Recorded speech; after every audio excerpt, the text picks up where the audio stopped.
Welcome to the Indie Film NYC podcast, where we help filmmakers merge the art and business of independent filmmaking. And I'm your host, John Fallon.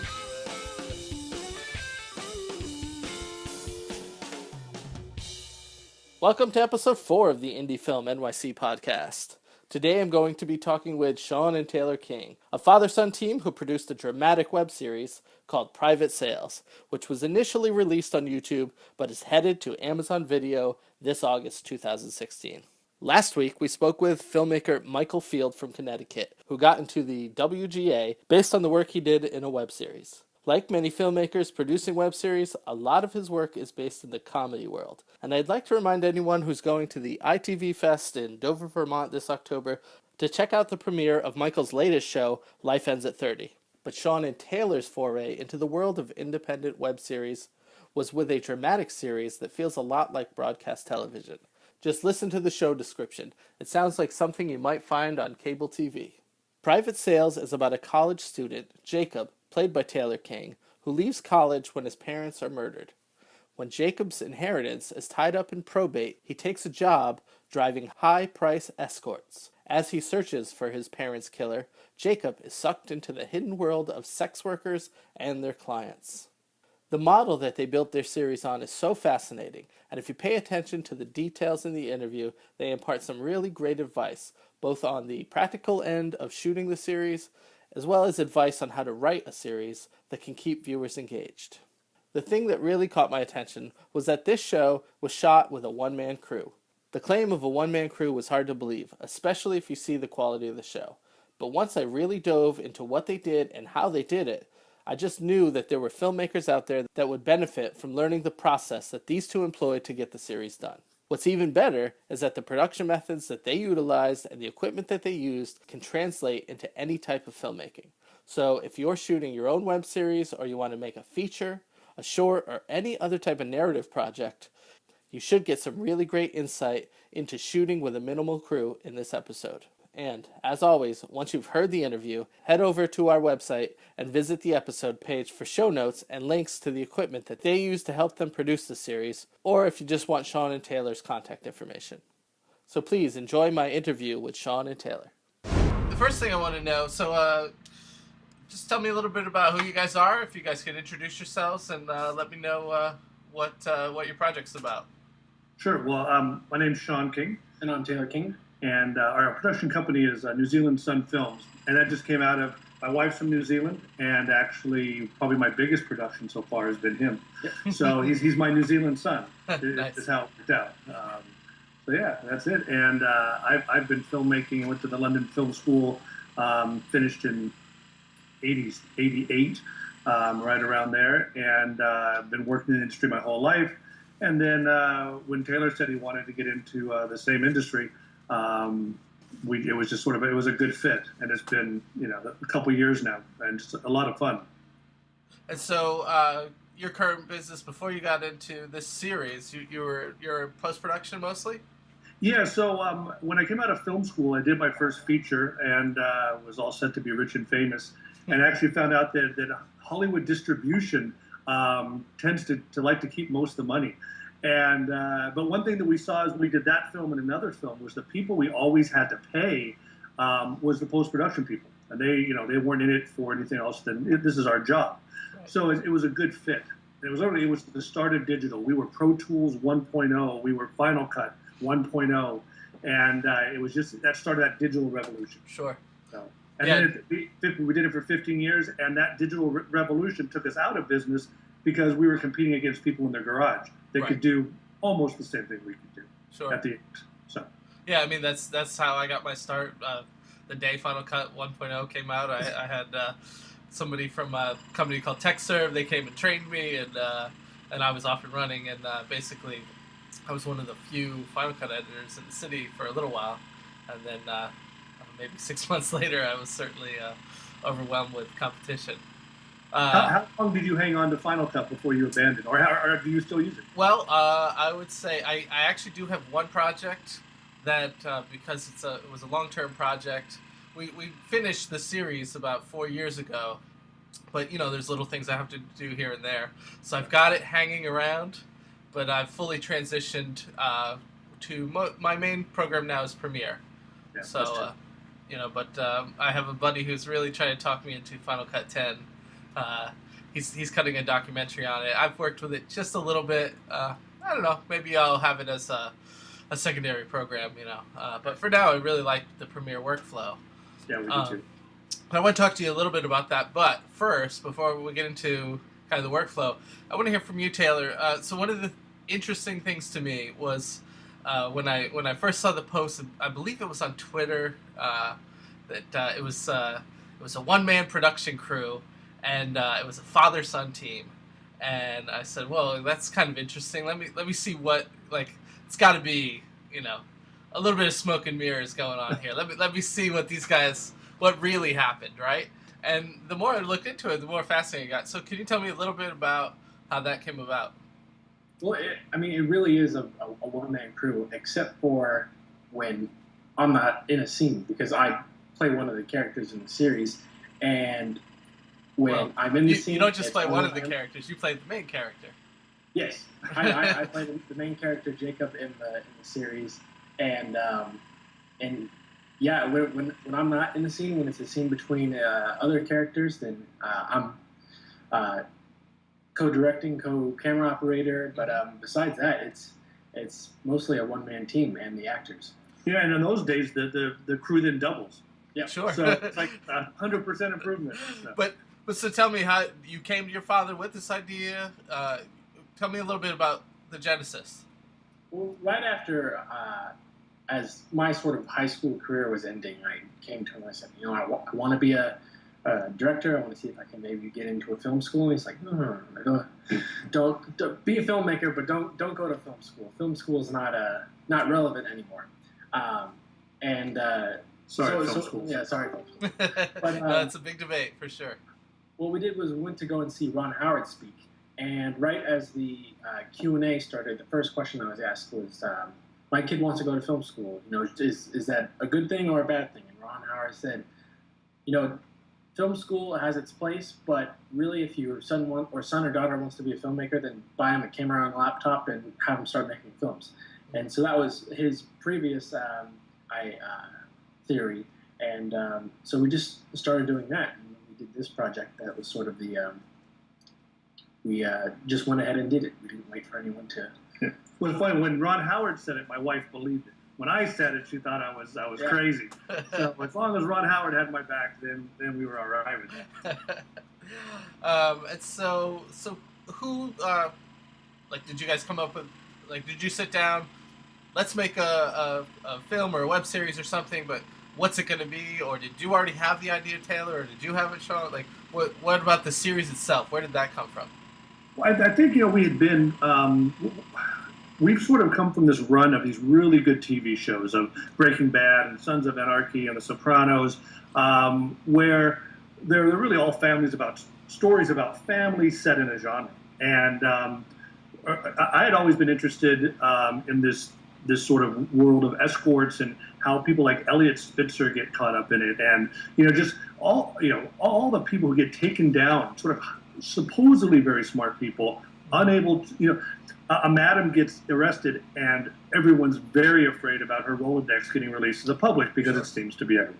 So I had that idea, and Taylor had another idea about this young kid and his parents being murdered, and we sort of fused the two, and it worked out well where we had the sex cells, hey, come look at it, but when you watch this show, it's just not what it's really about. I mean, the characters are in that world. That's not what it's about. It's about a kid.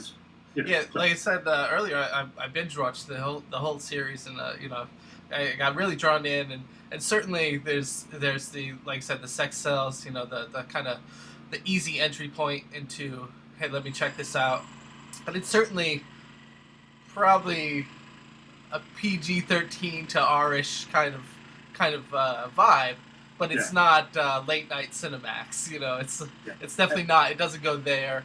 I mean, just great stuff.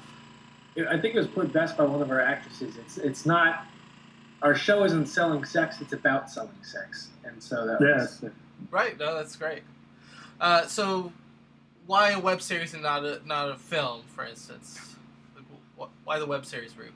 One of the things that I thought would be neat for Taylor, especially since he hadn't written as much as me, was the ability to write, and then a few days later you're shooting it, and then a few days later you're editing it, and then you're writing again. And as opposed to you do a feature, which we're jumping into this summer, but you do it, and then it's done and you put it out, and there's no changing, there's no going back. And it really is sort of an incredible film school type of experience on a different level, where you're just cranking out content, but you have the ability to take a step back, look at it, and say, okay, we could have done better, and then do better that week. Mm-hmm. So, as opposed to anytime I've been involved with features, you work really hard for a year or so, and then you put it out, and if it doesn't hit, it's done. It sort of goes away. And this, we're able to just keep making and promoting and building. And that's the other thing, the model where media, Instagram and everything, you put it out and people get excited for a little bit. This is just sort of ongoing promotion. So sure. Now, I mentioned you're the main actor in the series. How did that come about? Were you already interested in acting, or where did that come from? I had started acting when I was 7 in a children's TV show. Never really. I really don't like to think about it as acting. It's when you create a character, you sort of see him one way, and instead of, I think we both had the same thought. Instead of leaving it to another actor to interpret it, we both just said, well, why don't you just need to be the main character, so that way that this character comes across the way that we want it to be portrayed. Mm-hmm. And it ended up being where people who watched the show, they would tell me things about my character that I didn't even know. That I think the character came across above and beyond what we sort of hoped the character Jacob would come across as. When the first 3 were done, we put them out. You sort of find a lot of the characters, the character Max, the tattoo guy, right. And what he was written as, and then how this actor came and portrayed that character is completely different. But then from episode 3 on, we wrote it that way. And same with Taylor's character. So what the original sort of arc was for his character has changed a bit because, as you're writing and creating, especially when you're so close, sometimes it's tough. You have something in your mind. But when you sit back and look at it, you're like, okay, well, not exactly what we had in mind, but that works. And right. So as we now write on the next season, same thing. A lot of these characters have created, or a lot of the actors have created personalities for their characters that were never intended, and it's great. We give them a lot of freedom. Just if they have a line that's better, we're happy to say that we wrote it. So, Right. So tell me a little bit about the writing process. How do you guys come up with the episodes? Are you is one of you doing a first draft and then somebody else doing the editing, or what's the workflow like that with creating? Well, the first 3 were a bit different. I mean, obviously Taylor, although I don't have any experience with escorts, I can understand what a 50-year-old guy would be like in a room with an escort in a situation. Taylor, not so much, and then vice versa with our main story of a young kid. Me, not so much. So on the first 3, I wrote more, and then Taylor came in and cleaned up. And then on the last 3, he wrote all the first drafts, and then I just came in and cleaned up more adult dialogue, things like that. Sure.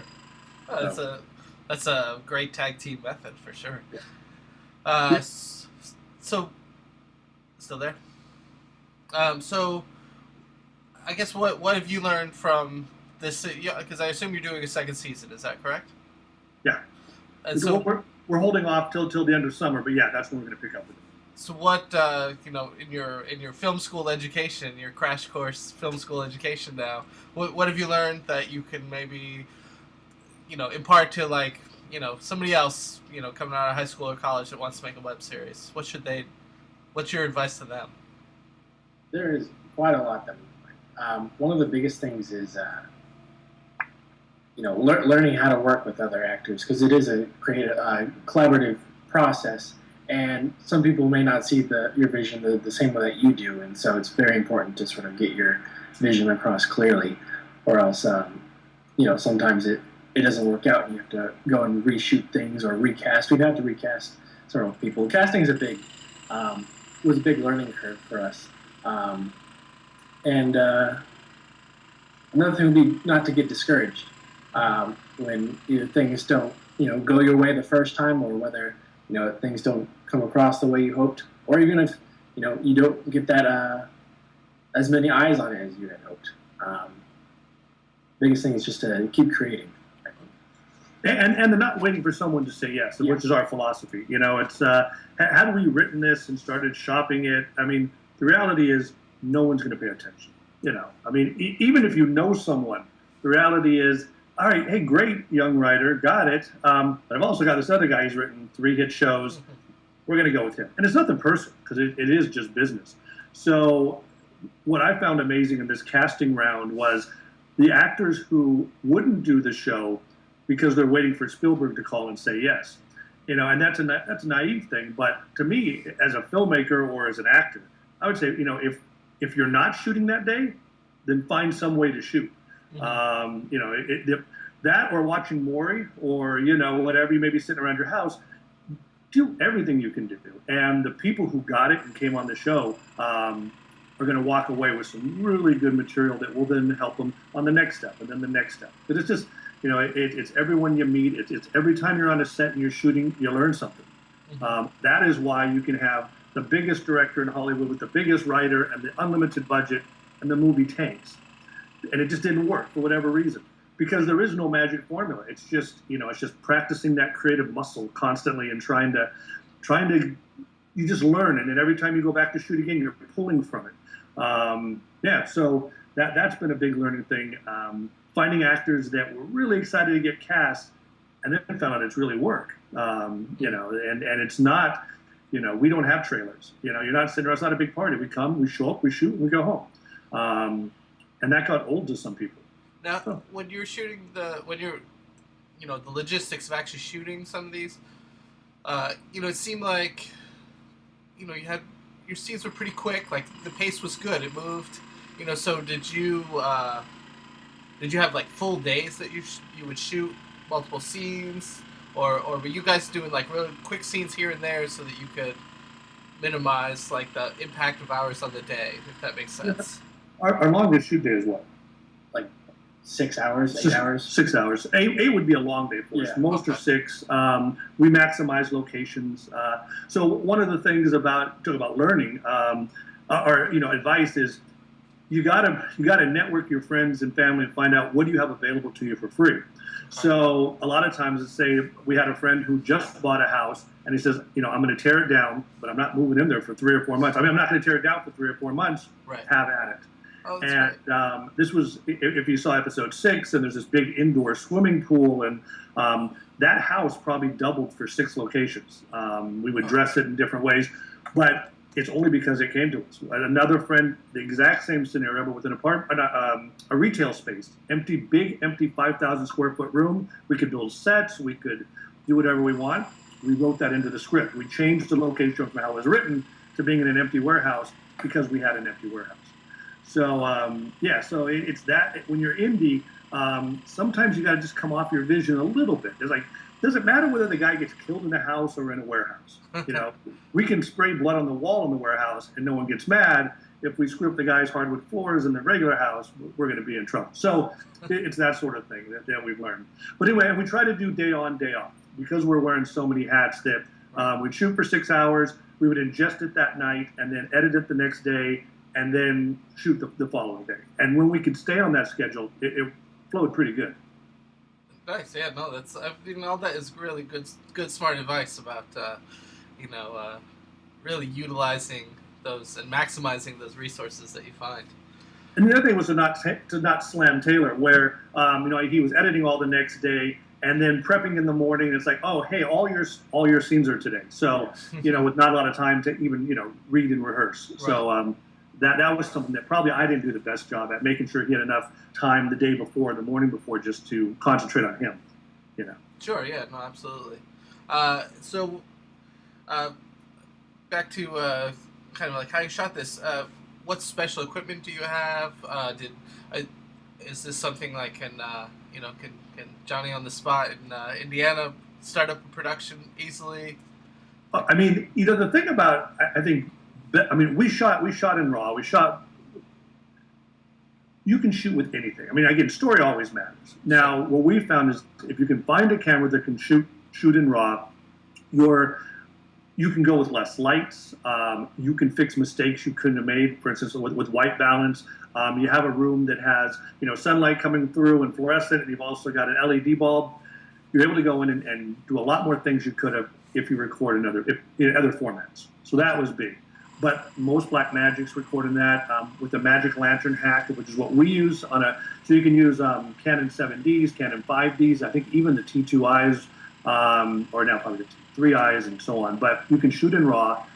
The only downside is you have a lot of disk space.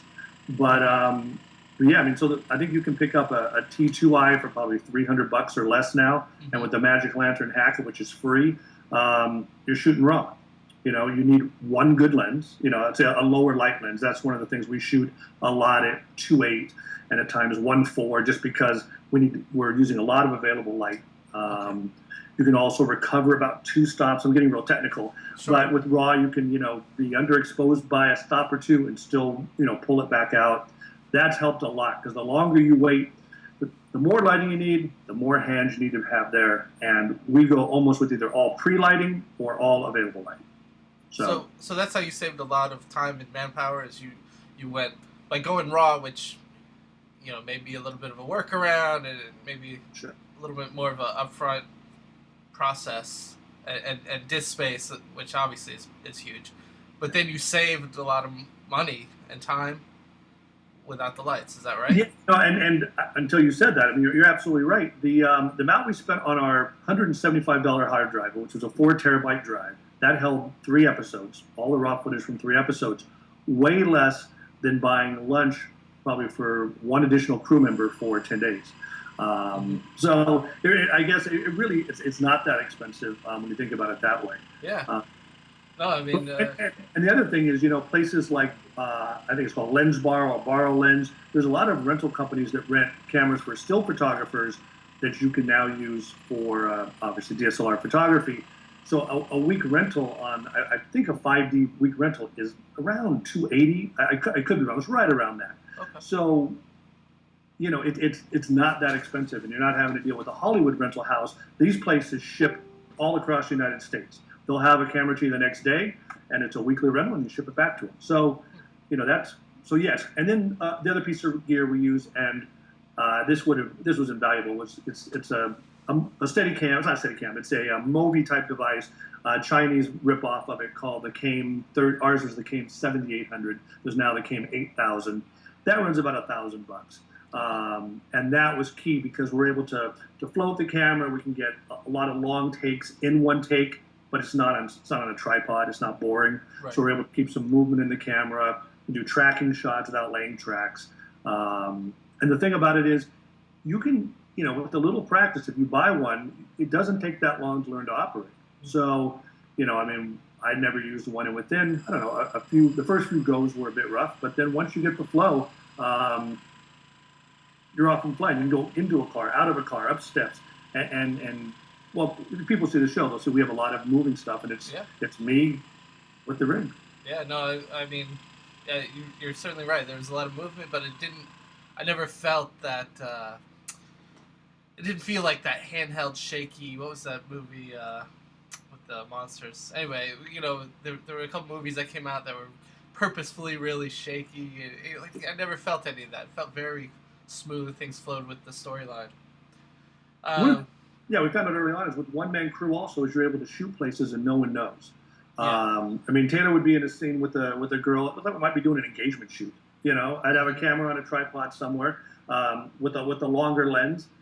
People crossing in front of the lens, people walking by, no one paying any attention, and we're able to steal a lot of locations where the second you get a boom guy out there, security sees you. If they have filming issues, they'll be on you in a second.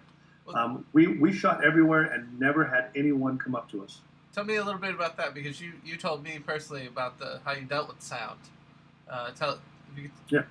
Yeah, we use these labs called Rode Smart Labs, and they have these little plastic pieces that just stick to your skin or your clothes. We found that it works better when you stick it to the clothes because you get slight clothes wrestle when the mic can move freely against the clothes, but when you stick it to the clothes, your mic's hidden. You uses an app that plugs into your phone. You record before the scene, you end it after the scene, and then you upload it to Dropbox, and it's super high quality audio. Everything in our show was recorded with those smart labs. Yeah, we used the boom on the very first shot of episode 1, and that was it. Everything else was smart labs. Wow. And then price too. I mean, I think just about any day of the week you can pick one up for about $80. And it uses a smartphone as the recording device. Mm-hmm. So if you have, say you have a cast with 6 people, you get 6 of those, still less than a shotgun mic, and you use everyone's individual iPhones to record your audio. At the end of the shoot day, they just go boop and upload it to Dropbox, and you're good to go. And then you're mixing all the sound in post. Yeah. Wow. Yeah, and even, I mean, again, all of our marks were audio slated, and then a clap, and then, we're great. We use actually, we would stick it all in Premiere and then mix it in Audition. Okay. So you didn't have to use, pluralize, but the new Premiere does that, right? See, yeah, and that's sort of earlier on in our conversation, switching from Final Cut to Premiere. I don't have pluralize on Premiere yet. I only have it on Final Cut, and that added one more step. So it was just easier to go in and manually sync. Sure.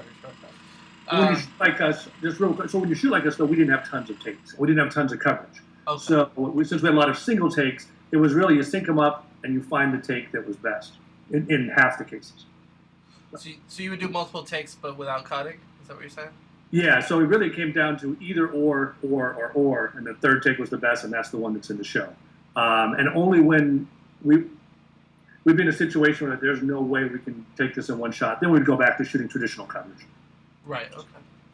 And then I assume you guys just went out whenever you could to get some of the landscape shots and things like that. Yeah, that's mostly Taylor. We'd be editing, and as we're looking through, we're like, we can't, this doesn't work, moving to this. So, he'd spend nights and days out just grabbing all the, and again, we live in a place, we wanted to set our hooker story somewhere other than Beverly Hills or downtown LA. So, where we live here by the beach, it just, there's a lot of money down by the beach, and a lot of celebrity, and a perfect place. Plus, it just looks different. It's just something nicer to look at than Hollywood Boulevard. Sure. So tell me a little bit about, let's talk business side. Yeah. So, did you guys, is this fully self-funded? Did you guys do any kind of crowdfunding? Was that ever part of the conversation? How did that come about? Is this just something you guys just started doing?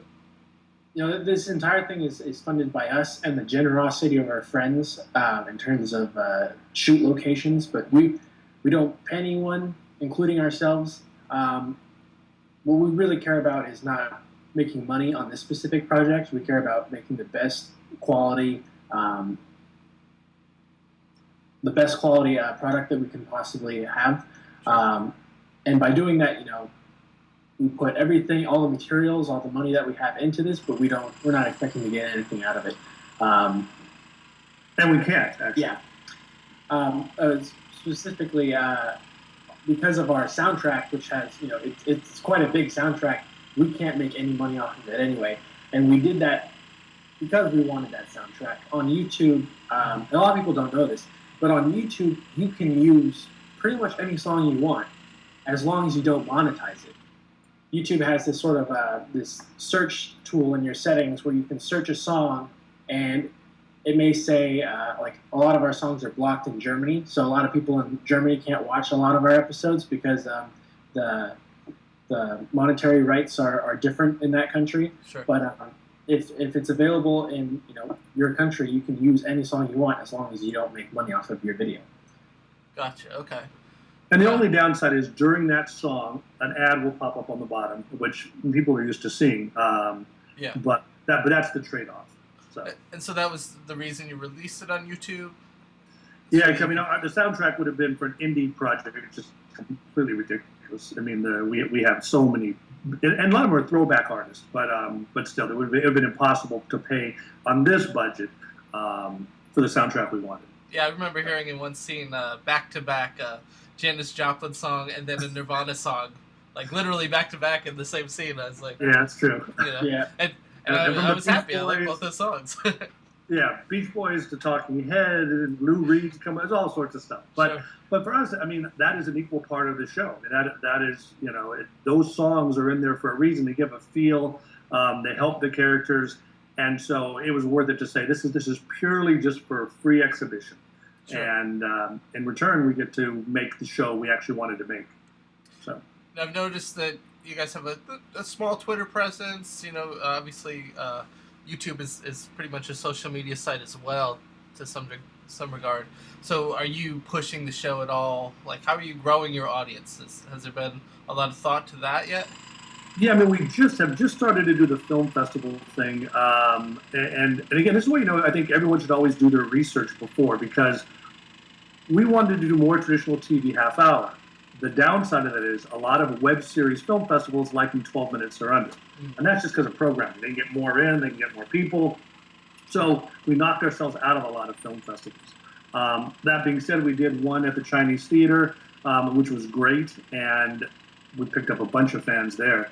But it is tough to get noticed, especially when you're you also got to know your platform. Our choice to go on YouTube probably wasn't the best to get viewers. Vimeo probably would have been a better platform had we not had the music. There are other web series channels that would be better and we would get more eyes quicker, but we couldn't have made the show we wanted. So we're sort of in this for the long term. And we'll go 2-3 seasons, and it will get some legs. So. Yeah, no, I believe that too. I mean, it's, once people give it a chance, I think, the way it's written, I mean, you guys got kind of a Game of Thrones thing going on where, no one's safe, it seems like. First of all, things can happen to people. Right. Well, I hope she doesn't see this, but like our very first person who doesn't survive in the show, our first female who doesn't survive in the show, that is only because the original girl we had cast in that part was good through episode 1, and then she just became difficult and unreliable. And the good part and bad part is we then said, okay, we're in episode 2, we'll write her out. Okay. So literally, we're about to start shooting episode 3. It was getting tough. It was around Christmas time to get her to the set. Mm-hmm. We just recast it and just started shooting. But then with this great actress who we really loved ended up being cast in that part, and we still had to kill her. So anyway, so it didn't start out that way on that particular character. But when it's fun, and here's the other thing with actors is no matter how enthusiastic they are, it is still the filmmaker's project.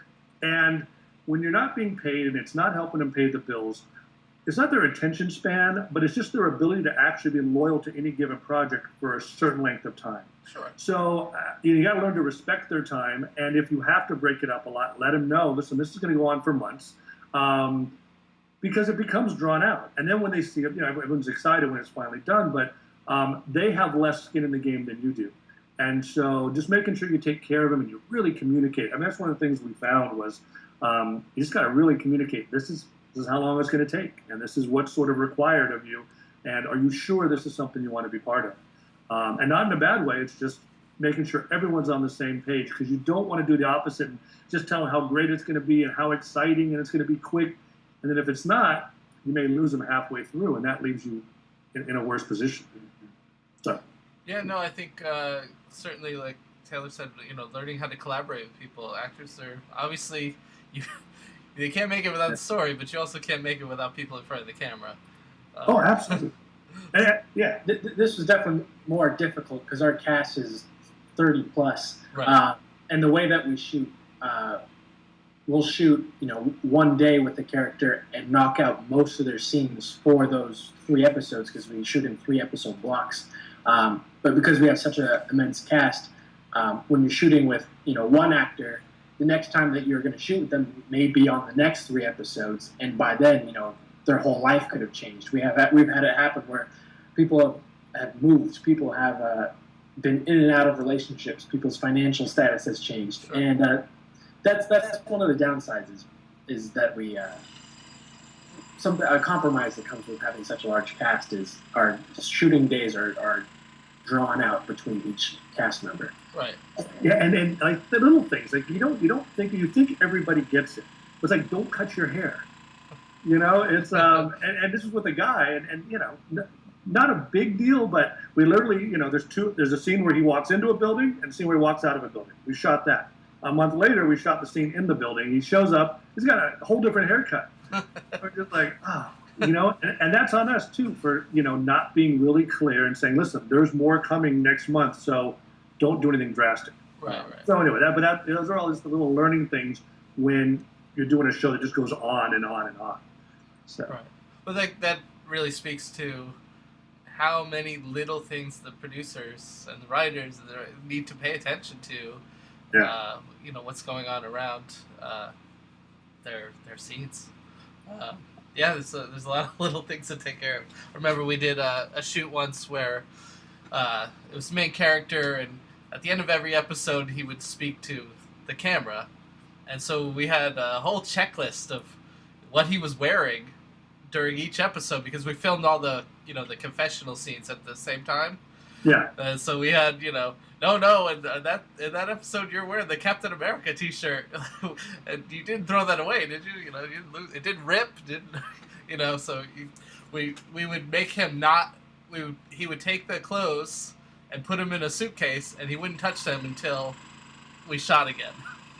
The same actor that has the haircut, we actually confiscated all his shirts. We actually have them all here that he uses because we found out with that particular guy who's got a lot going on in his life, it was just easier that way. So when he shows up, we're like red shirt, green shirt. Yeah, exactly. Yeah, same sort of thing. Yeah, as much as you can control, the better. Sometimes.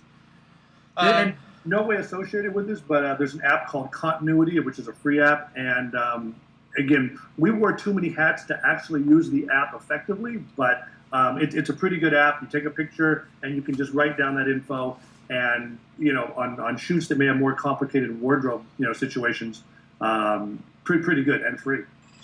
So here's a quick question, or maybe it's not going to be quick, but so you mentioned you're going to do some features in between before you do season 2. Yeah. How will this process affect your feature projects? Meaning, are you going to do them as one-man crews as well, or going to expand it a little bit? What's going to be different about that?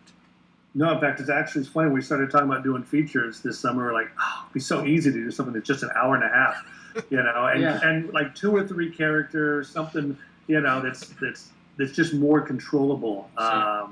So no, it's actually same shooting style, because we found that works. Mm-hmm. But just the biggest difference is, I think, the amount of people that we're going to have involved. For main examples, the cast, having a much smaller cast for a feature as opposed to a series, mm-hmm. definitely going to change the time frame in which we can get it accomplished.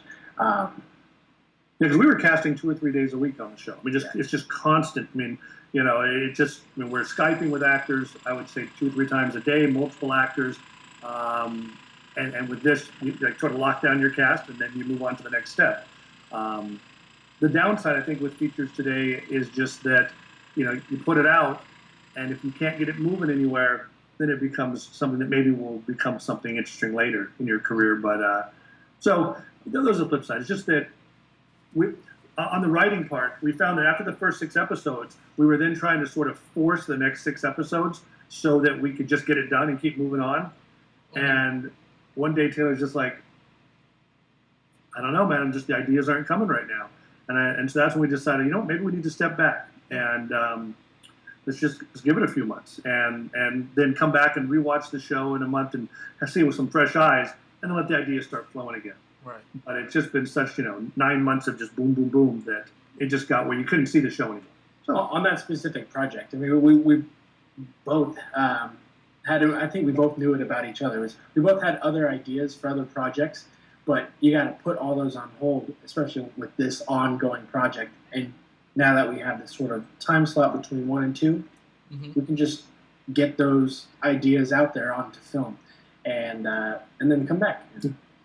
Yeah, can only benefit season 2 a little bit more experience. Yeah, no. I kind of want to wrap this up a little bit. I think it's some really great stuff for people who want to go out and make some things. But if there's one piece of advice that each of you could give to just a young filmmaker, maybe the lesson you learned from this, or maybe something that was difficult for you to learn and kind of was an aha moment for you on this, or anything like that maybe you can impart a little bit of wisdom. Go first, Grant. One of the biggest things, and he had told me this repeatedly, write what you know. If you're a writer and director, write what you know, take what you can get done, because nothing's worse than writing a chase scene or a car crash scene or something that you can't get accomplished really, and then just having that sit there and sort of dwell, and you sort of don't do anything because you've created something on paper that you can't put onto film with your available assets, Right. as opposed to writing from what you know and what you have available. And then, but also from what he would always, I would notice to be writing something, and he would have us. It's going great, and then there's a scene with two 50-year-olds talking, and that's where it would fall apart. Mm-hmm. And so I would just say, you go right back. Go back to what you know. Because you'll speak truth because you've heard. This is your life. You understand. Right.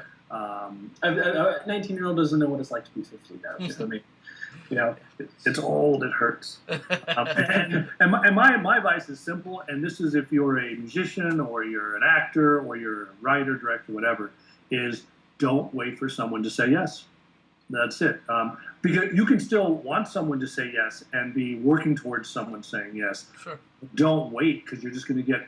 I mean, an actor's life is short as far as their youth, and then they move into a new category. But that sort of youth period, you've got to be a hustler. I mean, you should wake up every morning, and if someone hasn't hired you, you find a filmmaker friend, and every day you do a 2-minute short, whatever the case. Do it on your iPhone, but you will learn something. You will learn something that when Mr. Spielberg says, "Hey, I need you to pull something somewhere deep," you're like, "Oh yeah, I've done that."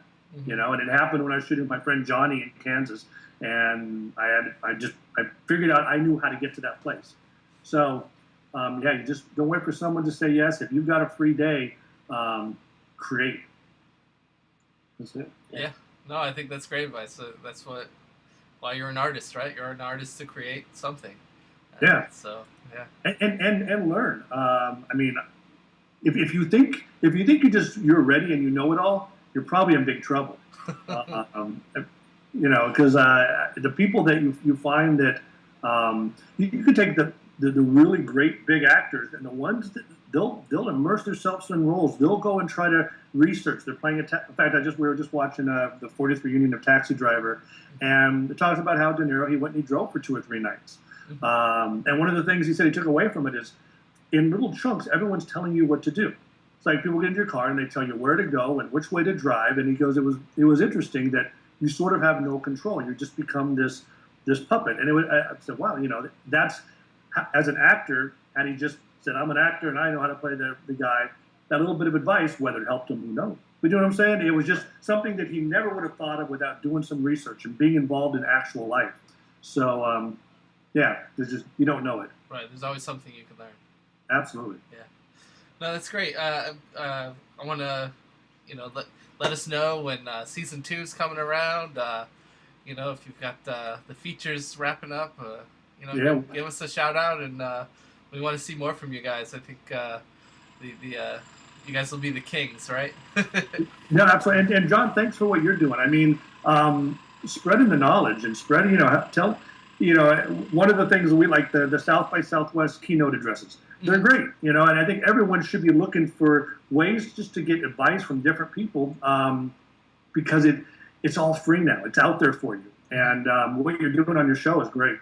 Just giving people resources and talking with different people to help build their own. If you know what I'm saying. I don't want to go. I could do another hour with you on this, but I appreciate what you're doing. Great. I'm so glad. Sean and Taylor have a great attitude about filmmaking, and their approach is both practical and experimental. Many low-budget independent filmmakers approach shooting their film as if they need to fill every key position like you would on a big-budget studio production. But because there has been so much innovation in apps and software, cameras, lighting, pretty much every aspect of production equipment, including cameras that can shoot better in lower light, then we can take a different approach to get the same thing done and still have outstanding production quality. So I would suggest doing your research, finding what apps are out there, finding what equipment is out there, things that fit your budget and will fit your needs, because not every solution will fix every problem. Each production is unique, So you have to approach it from your own budgetary and creative concerns. However you go about getting your project produced, I hope that you explore all options and decide what's best for you at the time you're shooting and with what budget you have. As indie filmmakers, we want to maximize production value, so we will always need to approach production in an unorthodox way that will help us get the filming done without destroying our budgets on things that aren't fully realized on the screen. If you've got something to add to anything Sean and Taylor spoke about in regards to gear or apps that can truly help other indie filmmakers out there, I'd love to hear from you. So feel free to leave a comment on the show page, send me a message on Twitter, Facebook, Instagram, email me directly, or however you like to communicate with others online. And to really stay informed about what we're doing here at IndieFilmNYC.com, please sign up for our newsletter. The Indie Film NYC podcast is available on both iTunes and Stitcher. So if this podcast is interesting or useful to you, then please subscribe. And if you can give us a rating and a review, that would be even better, because it will spread the word and help more people find us. And of course, please check out all the other blog posts and filmmaking information that's available on our growing website, IndieFilmNYC.com. And thanks for listening.